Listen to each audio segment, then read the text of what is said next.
I got a text from my daughter that said, "Don't come over uninvited again." Her husband added, "You're not family, you're an obligation." All because I dropped off soup when she was sick. I didn't reply. Instead, I started writing a letter.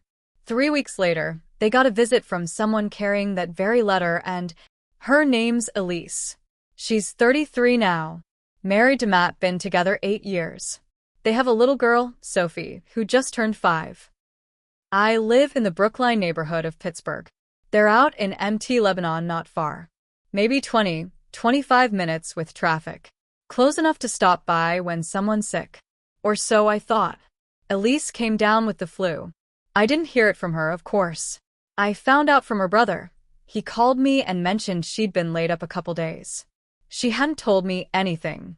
That stung a little, but I told myself maybe she was just tired or didn't want to worry me. So I did what any mother would do. I made a big pot of soup, chicken and wild rice, her favorite. I used the same recipe I've had since she was a kid, even went out of my way to find the exact bread rolls she liked from a little Polish bakery we used to go to. I drove out and knocked.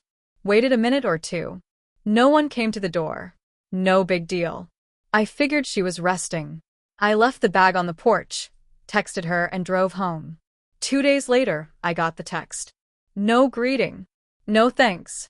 Just, "Don't come over uninvited again." I read it 3 times before I even understood what I was looking at. And then it came, like he was just waiting for her to send it. Matt wrote, "You're not family. You're an obligation." That one hit harder than any insult I've ever had thrown at me. And I've been through some things in my life. I stared at my phone for a long time. My hand was shaking. I thought about calling, but what would I say? I couldn't wrap my head around it. I sat at the kitchen table until it got dark out. I didn't cry. Not yet. I just felt emptied. I spent the next few days in a fog. Every time my phone buzzed, I half expected an apology. Something. But no. Nothing. Elise didn't even check to see if I was okay after that text. She knew what she wrote. She meant it. And the worst part? I started wondering what I did wrong. Was I too involved? Did I show up too much? Did I make her feel smothered? I'd always helped where I could. Covered half their down payment when they bought the house. Took care of Sophie anytime they needed. Even last year, when Matt lost his job for 3 months, I slipped them $2,000 just to help with bills. No questions asked. Just gave it. They took all of it. Every time. Smiles, thank yous, even hugs. And now? Now I'm a burden? I didn't text back. I didn't call. I sat down with an old letter. Years ago, before Elise got married, I wrote her something. It was supposed to be for her wedding day. Honest things. About marriage. About how love gets tested. I never gave it to her. I thought it would be too much, too raw. I wanted her to enjoy the day, not dwell on my warnings. But now I rewrote it. And I didn't hold back. I reminded her of every time I stood up for her. Every time I made space for her in my life. I wrote about her father walking out, and how I never once let her see how scared I was. I told her how hard it was watching her drift toward a man who never once said thank you without being told.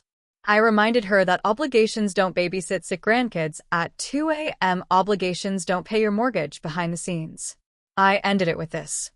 You don't have to love me, but you will learn what happens when you throw away the one person who never let you fall. I sealed the letter in a plain envelope. No name.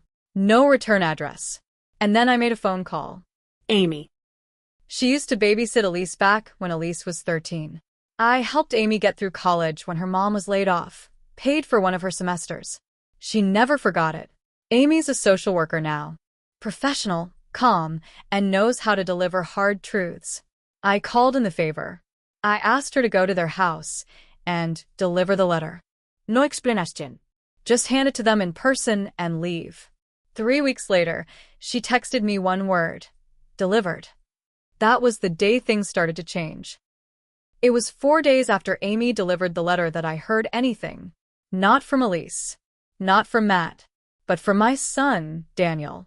He called, his voice low and careful, like he didn't want to upset me.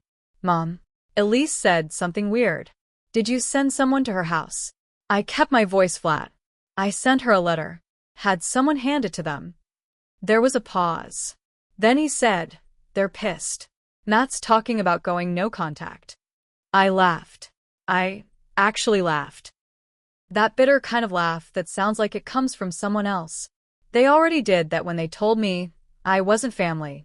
Daniel didn't argue. He knew better. He just sighed and said, Elise says you embarrassed her. That the woman showed up while they had company over. Matt's boss was there. Good, I thought. I didn't say it, but I thought it. I didn't expect her to fall into my arms crying, apologizing. But I expected her to think. To at least try to understand. Instead, they doubled down. A few days later, I got removed from the shared family photo album on iCloud. Just like that, gone. Pictures of Sophie, birthdays, Christmas, all wiped away like I'd never been there. Then I got an email. Not from Elise. From Matt. Subject: boundaries and respect. He said I was manipulating Elise. That I was weaponizing guilt. He said it wasn't my place to send someone to ambush them. He said I had created an unsafe environment and that for the sake of their family's mental health, they were cutting off all visits for the foreseeable future. At the bottom, he wrote, please respect our space and privacy going forward. That was the moment I knew it wasn't just about the soup. This man had been working on Elise for years, chipping away at her trust in me, making himself the gatekeeper. And she let him. That part hurt more than anything. A week after the email, I found out from a friend that Elise had thrown a party for Sophie's 6th birthday. I hadn't even been told. No invite. No mention. There were photos posted to Facebook.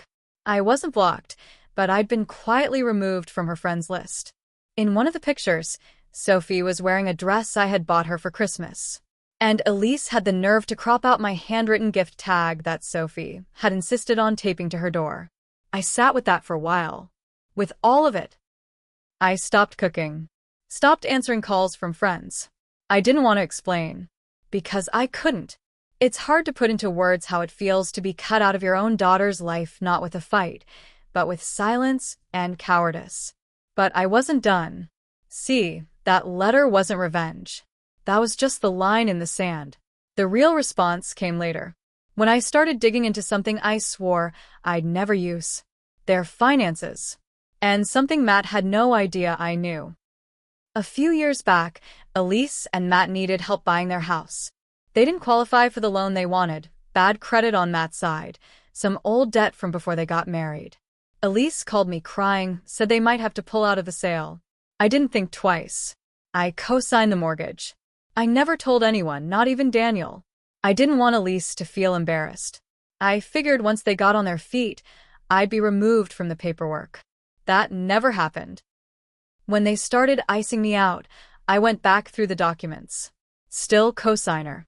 Still legally tied to their house. And that gave me something they didn't realize. Leverage. I started small. I contacted the mortgage company and had a simple request added. No major financial changes, refinancing, additional loans, etc. Without the co-signer's approval. Standard clause. They never got notified. I just made sure the system remembered I existed. Next, I reviewed their escrow. They'd missed a small payment back in March, nothing huge, but it triggered a flag. I requested a detailed financial audit. As co-signer, I had that right. Still no alerts went to them because it wasn't a default, just a review. Then, I called the family lawyer I used when writing my will. And that's when I learned something even I didn't expect. Matt and Elise had set up a trust account for Sophie.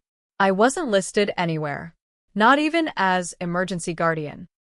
If something happened to them, Sophie would go to Matt's cousin in Virginia, a woman Elise hadn't seen in over a decade. I wasn't family, remember? But the most surprising thing came from Amy. Turns out, after delivering the letter, she'd received a message from someone else. Matt's mother. I'd never met her. She lives out west and hasn't spoken to Matt in years. She said she found Amy's name through a LinkedIn search after seeing Elise's public Facebook post where she vaguely complained about manipulative older women. The wording bothered her. She asked Amy what really happened. Amy didn't break confidence, but she told her the truth. It was a handwritten letter from her mother. Nothing more. That woman, Matt's own mother, then messaged me. She told me about Matt's past, about the women he'd slowly isolated from their families, about the restraining order his ex had filed and dropped out of fear, about how he'd learned to charm people in public and control them in private. And suddenly it all made sense. This wasn't just about the soup. This was about a man who'd been laying groundwork for years. A man who saw me as a threat to the control he had over my daughter. And Elise, who was either too blind or too broken to fight back. But I wasn't broken. And now I had paperwork, history, and legal standing on my side. And soon, they were going to learn what it feels like when someone you thought was just an obligation turns out to be the one holding the key to your entire foundation. The more I dug, the clearer it became.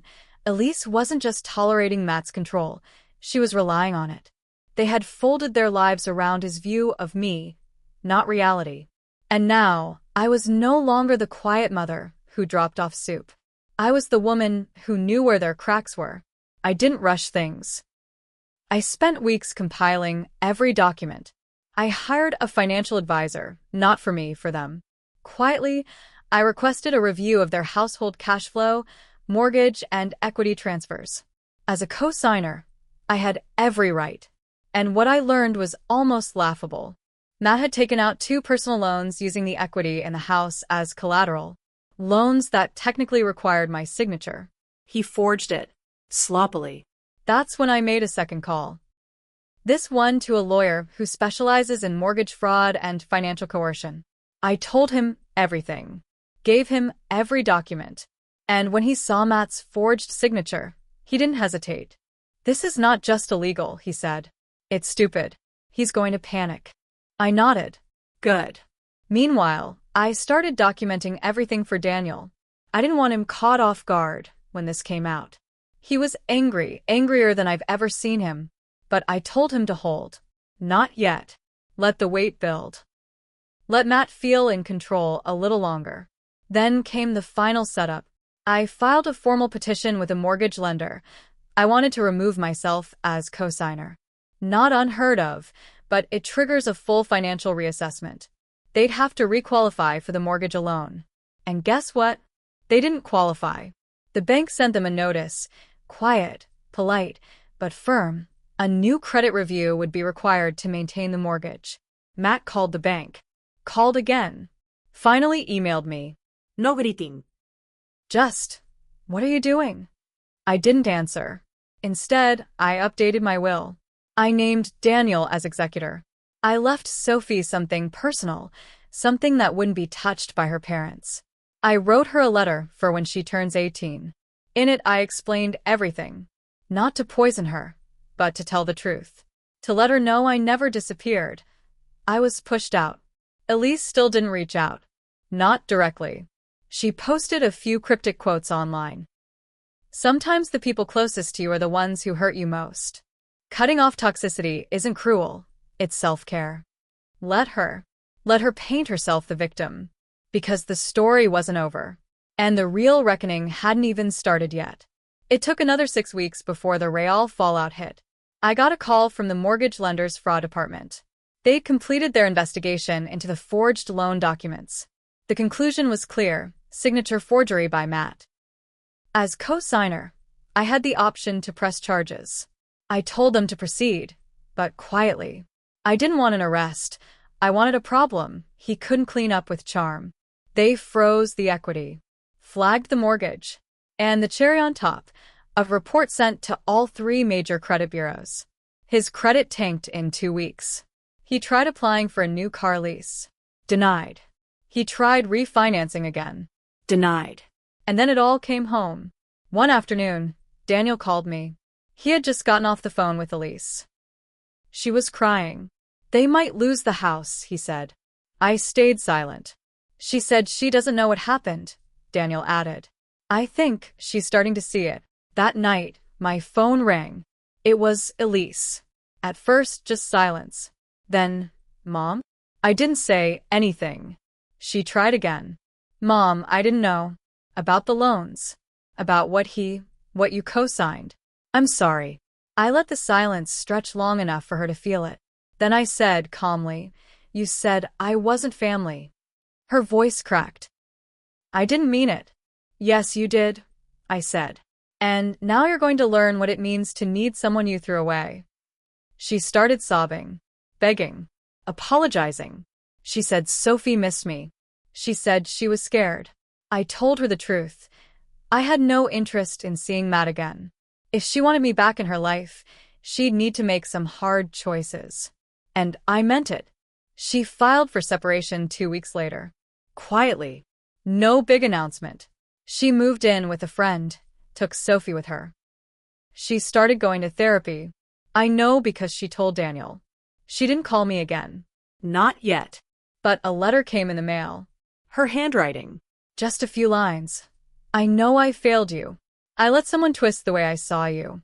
I don't expect you to forgive me, but I hope you'll remember that you're the mother who never let me fall. I see that now.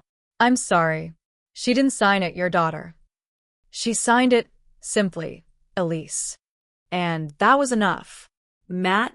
He's still living in the house for now. But with no access to the equity and mounting legal costs, I know it won't last. The fraud report follows him everywhere. His clean image? Gone. Word got out quietly in his industry. Not officially, but enough. He's had 2 job interviews canceled last minute.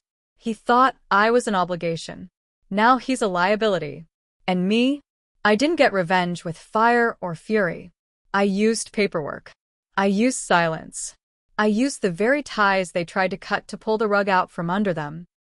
I lost a lot through all this. My trust. My peace. Time with my granddaughter I'll never get back. But I didn't lose myself. And now they know I was never an obligation. I was the backbone. And when you try to break the backbone of a family, it doesn't snap, it fights back.